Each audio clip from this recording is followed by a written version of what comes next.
Hello friends, welcome to our channel. In today's video we are talking about current transformers, CT, and potential transformers, PT. How does it work? Current transformers, CT, and potential transformers, PT, are important components of the electrical power system. They are used for the measurement and protection of the electrical network. In this article, we will discuss the working principle and construction of CT and PT transformers. Current transformers, CT. Current transformers are used to measure the current flowing in a conductor. The primary winding of the CT is connected in series with the conductor carrying the current to be measured. The secondary winding of the CT is connected to an ammeter, wattmeter, or protective relay. The working principle of the CT is based on Faraday's law of electromagnetic induction. When an alternating current flows through the primary winding of the CT, it produces a magnetic flux that is proportional to the current. This magnetic flux induces a voltage in the secondary winding of the CT. The magnitude of the induced voltage is proportional to the turns ratio of the CT. The construction of a typical CT includes a core made of laminated magnetic material, a primary winding, and a secondary winding. The primary winding is usually a single turn or a few turns of a thick conductor. The secondary winding consists of many turns of a fine conductor. The primary winding of the CT is usually a toroidal shape, and the conductor to be measured passes through the center of the toroid. The secondary winding is wound around the toroid.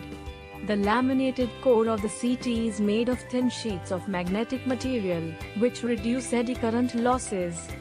The turns ratio of the CT is given by turns ratio equals Ns, Np, where Ns is the number of turns in the secondary winding and Np is the number of turns in the primary winding.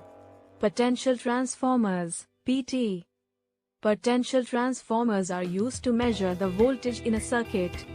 The primary winding of the PT is connected in parallel with the circuit to be measured. The secondary winding of the PT is connected to a voltmeter, wattmeter, or protective relay. The working principle of the PT is similar to that of the CT. When an alternating voltage is applied to the primary winding of the PT, it produces a magnetic flux that is proportional to the voltage. This magnetic flux induces a voltage in the secondary winding of the PT. The magnitude of the induced voltage is proportional to the turns ratio of the PT.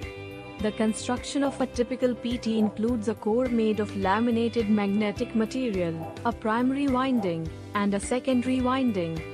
The primary winding is usually a few turns of a thick conductor, and the secondary winding consists of many turns of a fine conductor. The primary winding of the PT is usually connected in parallel with the high-voltage circuit.